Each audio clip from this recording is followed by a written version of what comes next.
लो मैं सारे आज उत्तम क्षमा धर्म का दिन है। क्षमा धर्म का यह अर्थ नहीं है कि क्षमा मांग लेना, कहीं भी नहीं लिखी क्षमा मांगने का नाम क्षमा धर्म है। क्षमा मांगना प्रायश्चित है, वो तप है। क्षमा मांगना प्रतिक्रमण है, क्षमा धर्म नहीं। क्षमा मांगना धर्म नहीं है। रिपीट कर रहा हूं, गलती हो जाने पर क्षमा मांगना धर्म नहीं है, प्रायश्चित है। क्षमा मांगते समय क्रोध आई गई नहीं, क्योंकि गलती हो गई तो शांत था। कितने का बेशरम होता है, मालूम है गलती तो मेरे से हो गई, उसको क्रोध आता ही नहीं। ठीक होने पर कभी क्रोध नहीं आता, बल्कि शांत हो जाता है। जब आपसे कोई गलती हो जाए, आपका बड़ा कोई डांटे तो 99 का 100% तुमसे गलती हुई, तो गलती होने के बाद क्रोध आता है कि शांत चुपचाप बैठते हो? आता ही नहीं क्रोध। इसलिए वो क्षमा धर्म है ही नहीं। लोग क्षमा को समझ नहीं पा रहे। तो क्षमा वाणी भली होगी, लेकिन क्षमा धर्म नहीं हो सकता। क्षमा मांगना ये प्रायश्चित है, पश्चाताप है, प्रतिक्रमण है। भैया क्षमा करना, मुझे खेद है, मुझे खेद है, मैंने गलती की है, ये तो प्रतिक्रमण हो गया। मुझे पश्चाताप है अपनी गलती पर, क्षमा करना ये तो प्रायश्चित हो गया, तप हो गया। क्षमा का अर्थ होता है दूसरे से गलती हुई है और फिर क्रोध ना आवे, उसका नाम क्षमा है। कोई गलती कर रहा है और तुम्हें क्रोध नहीं आवे, ऐसा हो ही नहीं सकता। कोई सामने वाला गलती करे और क्रोध ना आवे, बहुत कठिन है। और वो गलती तुम्हारे प्रति करे और फिर क्रोध ना आवे। जनरली कोई गलती करे, कोई गलत कर रहा है, देखो ये गलत कर रहा है, शासनहीनता कर रहा है, देखो तुम्हारे से कुछ नहीं कर रहा, वो स्वयं गलती कर रहा है, तो भी अनजाने व्यक्ति को भी क्रोध आ जाता है कि ये गलत कर रहा है।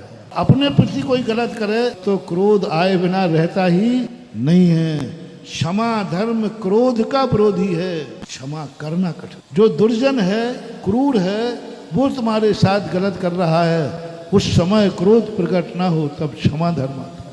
और क्षमा करो, बहुत कठिन महानुभाव। क्षमा मांगना सरल है। इसने तुम्हारे साथ अपराध किए हैं, तुम्हें परेशान किया है, उसको क्षमा कर देना बहुत बड़ी बात है। जो अपराधी को क्षमा कर देता है, उसी का नाम पारसनाथ होता है।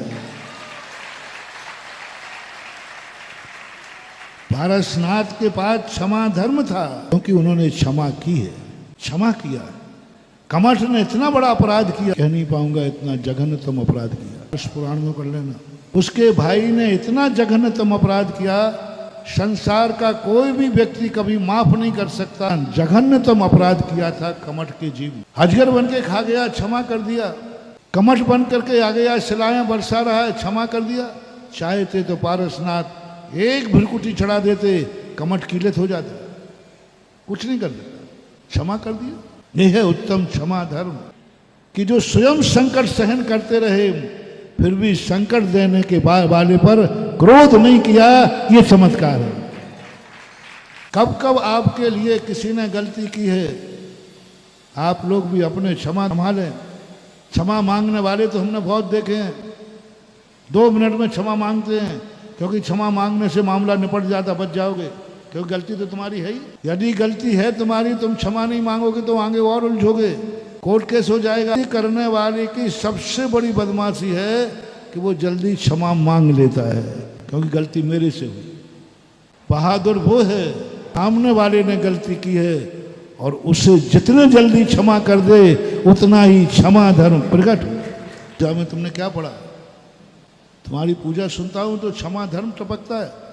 पूरी क्षमा वाणी की पूजा में कहीं भी क्षमा नहीं मांगी गई। मेरे से गलती हो गई हो तो क्षमा मांग लो, उसमें कहीं नहीं लिखा कि गलती होने पर क्षमा मांगो। ये क्षमा धर्म है ही नहीं। गलती होने पर क्षमा मांगना क्षमा धर्म है ही नहीं, ये तो प्रायश्चित है, तप है। क्षमा धर्म क्या है? देने के बाद पश्चाताप होना कोई बड़ी चीज नहीं है, क्योंकि सामने वाला गाली तो दे दिया, वो मुझे निपटाएगा। तो गलती करने वाला हमेशा समझौते की चाह करता है, लेकिन जिसकी गलती हो, जिसकी गलती ना हो, जिसकी गलती ना हो, वो जल्दी समझौता करेगा। मेरी कोई गलती नहीं, समझौता क्यों करूं, आ जाओ निपट लो। धर्म वो है, गलती नहीं है, सामने वाले की गलती है। क्या तुम्हारे मन में समझौता का भाव आ रहा है? रिपीट करूं, गलती हमारी है। सब लोग अपनी अपनी तरफ देखें, गलती तुम्हारी है। बोलो, समझौता का भाव आ सकता है कि नहीं? क्योंकि हमारी गलती है, इसलिए समझौता हो जाए तो अच्छा है। लेकिन सामने वाले की गलती हो, तुम्हारी बिल्कुल गलती ना हो, फिर समझौता का भाव आता है, नहीं अकड़ने का भाव आता है। क्यों करूं, अपनी तो कोई गलती। क्षमा धर्म वहां प्रकट होता है।